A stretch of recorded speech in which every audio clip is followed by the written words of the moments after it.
What's up, YouTube? This is Too Raw for TV. All right, so Caitlin Clark, WNBA superstar Caitlin Clark, claps back at those who took offense to her acknowledging white privilege and acknowledging the predominantly black players that came before her that helped to build the WNBA. Of course, during a recent interview with Time magazine, of course, they named her the Athlete of the Year. And in that interview, Caitlin Clark acknowledged that while she has earned everything she has worked for, she does benefit to an extent from white privilege. And she acknowledged the players that came before her, predominantly black players in the WNBA.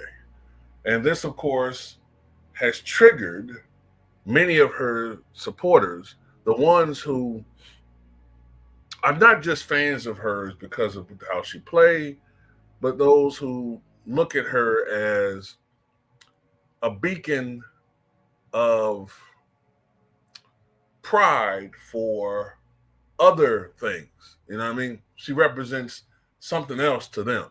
And she is making it clear does not want to be a pawn in their sick and twisted game.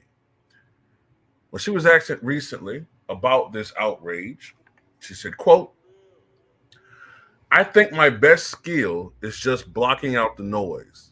And hopefully it continues to be because with the way things are going and where the WNBA is going, you want that attention and you embrace it, and that what makes it so fun. A lot of people in this movement, I'll just put it like that, they want to use her as their pawn, are angry that Caitlin isn't interested in being their MAGA princess. On the contrary, I suspect that her politics, which she keeps under wraps, probably is a bit left of center. I'm not saying she's way out there, but I recall her liking a post that seemed to be endorsing Kamala. So the writing's on the wall with many of them. And the ones who are really triggered to the point where they're not going to follow her, then you know what they're about. Now we know for certain what we've been suspecting for a while. Not all, and not the majority, but some of her fan base have terrible intentions. I've said this before. My only issue with Caitlin was I just wish that she had called that out. Just like, Stephen A. Smith and Shannon Sharp had no problem going on TV and lambasting the part of Angel Reese fan base that only hated Caitlin because of, as they put it, what she represented of the color of her skin. Fine, that do exist. I acknowledge that. But just acknowledge too, Stephen A. Smith and Shannon Sharp, what's coming from the other side. And let's not make any mistake about it. Because Caitlin Clark's fan base is much larger than Angel Reese's, they were making more noise. But you guys, knowing which side of the side of the bread that your bread is buttered on, the white side and not the brown side, you know what you were doing. That's all we say. You know what you were doing. We know what you were doing. But anyway, Caitlin Clark is now, I'm cool with her. That was my only issue. And I was wrong about her being a bust. She did start off the season playing pretty poorly, but her play picked up exponentially. The team started winning, and I was wrong. And now I love Caitlin Clark. That's my baby. Her and Angel, my babies.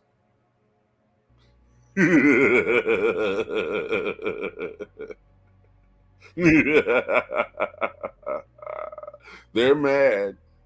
Mad. Kind of outsmarted you, little chum? Oh, boy, I hope you got that reference. I love Looney Tunes. But anyway, what next? I mean, I think that she'll still remain popular. If anything, Caitlyn just gained a lot more fans because now we see she's not part of that bull. You know what I'm saying? She's not with that. So now we can safely root for her because a lot of us was like, okay, we recognize the skill. We know she's great, but I don't want to root for somebody that is even tacitly endorsing or tolerating this nonsense. And I know they don't play for that. I know they don't look for that. But I know that this generation of young people, they love social media. They live on it. They live through social media. They can't even function without social media to the point where it's seriously hampering productivity at the workplace. Our culture's obsession with social media. So I know they see it. It's quite disgusting at times.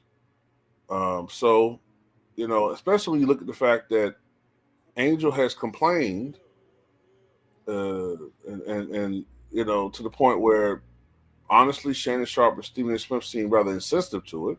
She's complained about being followed. She's complained about people stalking her. She's complained about people sending AI news to family members. I mean, at the end of the day, this is real. It actually exists. And I don't think there's any woman in America madder right now than Megyn Kelly. You know. And by the way, what's that guy that's on CNN? The dude that's like the resident MAGA. Is his name Todd or something? Yeah, I forgot his name. But anyway, he said something. He said the reason why he's irritated that Caitlyn has, as he put it, caved in or taken a knee, trying to tie her to Colin Kaepernick, taking a knee to the woke mob, as he put it. All these pejoratives used to basically mean black women. He said, because it's never enough. You can never satisfy these people. It's never enough. They want more and more and more. You got to kowtow to them. You know, that's how I feel about black men when we apologize for any wrong we've committed. That's exactly how I feel. Whenever one of us is accused of anything, no matter how many times we apologize, it's never enough for you guys. It's never enough. Michael Vick served his time for what really his cousins did. But anyway, they threw him under the bus. He was the big name. He went to prison, lost a good deal of his career behind that. I don't care what anybody says. The NFL was allowing, and the referees were allowing him to get hit and manhandled and mangled by defenses as further punishment. I don't give a damn what none of you say. I know what I saw. And to this day, when I see people bring up Michael Vick, they still bring up the dog fighting, still use his character assassination with him, right? But dare I make a video talking about Josh Gideon, what he was accused of, and I'm told immediately by people that look like me, I'm tired of hearing about this. Let's move on. So, cry me a river, CNN, MAGA guy, whatever your name is. I told these clowns I'm not MAGA. Oh, you're a Trump supporter. No, I'm not. I'm just despise the Democratic Party. I'm an agent of chaos on here. I don't root for any side. I want everybody to fail unless we prevail. That's how I look at it. I want everybody to fail. When I say everybody, I mean both political parties. I want everybody to fail unless we the people, prevail. I'm not for a party. I'm for the people. I'm for the people, not the party. But anyway, that's all I got to say about it. Tell me what you guys think.